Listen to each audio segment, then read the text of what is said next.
Pernah nggak sih kamu ngerasa ada potensi yang gede banget di dalam diri, tapi kok rasanya bingung ya gimana cara ngeluarinnya? Nah, itulah yang akan kita bedah bareng-bareng hari ini. Kita bakal menyelami konsep pengembangan diri buat nemuin kuncinya. Bukan cuma untuk paham siapa kita, tapi juga gimana caranya kita bisa bikin dampak yang nyata di dunia. Yuk, kita mulai perjalanannya. Kalau kamu pernah ngerasa gitu, tenang, kamu nggak sendirian kok. Pertanyaan kayak, siapa sih gue sebenarnya? Dan buat apa gue hidup? Itu justru awal dari sebuah petualangan yang keren banget. Anggap aja pembahasan kita kali ini sebagai kompas kamu. Kita akan cari arah bareng-bareng dalam perjalanan menemukan diri ini. Oke, kita mulai dari yang paling dasar ya, pondasinya dulu. Karena untuk bisa membangun versi terbaik dari diri kita, ya kita harus kenal dulu dong bahan-bahan dasar yang membentuk kita sampai sekarang ini. Coba deh, bayangin diri kamu itu kayak pohon. Nature itu, ya ibaratnya bibitnya. Semua potensi genetik dan bakat yang kamu bawa dari lahir. Sementara nurture, itu adalah tanahnya, airnya, mataharinya, keluarga, lingkungan, dan semua pengalaman hidup yang membentuk kamu tumbuh. Jadi kita ini bukan cuma salah satunya, tapi perpaduan unik dari bibit dan gimana kita dirawat. Nah, dari gambaran besar tadi, sekarang kita coba masuk lebih dalam yuk. Kita intip ruang mesin di kepala kita.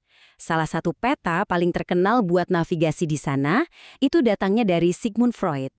Kamu pasti pernah lihat kan di kartun-kartun, ada malaikat kecil sama iblis kecil di pundak seorang tokoh? Nah, itu dia gambaran super simple dari teorinya Freud. Itu tuh si iblisnya yang bisik-bisik, aku mau itu, sekarang juga. Terus super ego itu si malaikatnya yang bilang, itu nggak baik, jangan. Nah, ego itu ya kamu yang ada di tengah-tengah, yang jadi manajer buat nengahin mereka berdua biar keputusan yang diambil itu masuk akal di dunia nyata. Oke, kita udah sedikit kenalan sama mesin di dalam diri kita. Pertanyaan selanjutnya, gimana cara kita jadi supir yang handal buat mesin ini? Gimana caranya mengubah semua pengalaman tadi jadi sebuah tindakan nyata?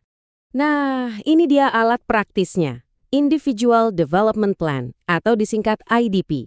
Eits, ini bukan sekedar resolusi tahun baru yang cuma semangat di awal doang ya. Anggap aja ini Google Maps buat karir dan hidup kamu.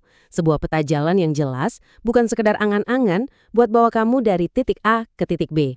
Peta yang bagus itu kan pasti punya tujuan akhir yang jelas, ibaratnya puncak gunung yang mau kamu daki. Tapi buat sampai ke sana, kamu butuh penanda-penanda di sepanjang jalan. Nah, itulah tujuan jangka pendek. Biar efektif, tiap tujuan kecil ini harus smart, spesifik, jelas, measurable, bisa diukur, achievable, bisa dicapai, relevan, nyambung sama tujuan besar, dan time-bound, ada batas waktunya. Ini dia cara kita mengubah mimpi besar jadi daftar kerjaan yang bisa kita kerjain hari ini. Oke, peta udah di tangan. Sekarang kita perlu tahu kendaraan atau mungkin lebih kerennya, kekuatan super apa sih yang kita punya buat perjalanan ini? Yuk kita coba kenali bakat-bakat unik yang jadi modal utama kamu. Coba deh, lupakan sejenak soal nilai IQ atau ranking di rapor. Howard Gardner ini datang dengan ide yang revolusioner banget. Kata dia, cerdas itu bukan cuma satu jenis, tapi ada banyak banget. Menurutnya, kecerdasan itu adalah kemampuan praktis kita buat nyelesain masalah atau bikin sesuatu yang dianggap berharga oleh orang lain. Nah, sekarang kita lihat yuk palet warna kecerdasan ini. Sambil aku sebutin satu-satu, coba deh kamu refleksi diri. Wah, yang mana nih yang paling gue banget? Pertama, ada kecerdasan linguistik. Ini buat kamu yang jago banget mainin kata-kata, entah itu nulis atau ngomong. Terus ada logis matematis. Ini buat para jagoan pemecah pola dan angka. Ada juga nih yang musikal. Mereka yang kayaknya hidup dan bernapas dalam ritme dan melodi. Lalu, kinestetik. Ini buat para atlet, penari, atau siapapun yang bisa berpikir lewat gerakan tubuhnya. Nggak ketinggalan, spasial. Buat para arsitek dan seniman visual yang ngelihat dunia dalam bentuk 3 dimensi. Tentu ada interpersonal. Buat kamu yang gampang banget nyambung dan ngertiin orang lain. Dan kebalikannya, intrapersonal. Buat mereka yang dalam banget pemahamannya tentang diri sendiri. Dan terakhir ada naturalis, buat mereka yang punya koneksi kuat sama alam. Intinya gini, kita semua itu punya kombinasi unik dari kecerdasan-kecerdasan ini. Inilah modal utama dan kekuatan super kamu. Oke, perjalanan ke dalam diri udah cukup. Kita udah coba pahami diri, bikin peta, dan kenali kekuatan. Sekarang, waktunya kita putar balik kamera kita. Dari ngeliat ke dalam, jadi ngeliat keluar. gimana caranya semua potensi ini bisa kita pakai buat ninggalin jejak positif di dunia? Disinilah konsep sociopreneurship masuk dan mengubah permainan. Kalau entrepreneur biasa nanya, gimana caranya biar makin untung?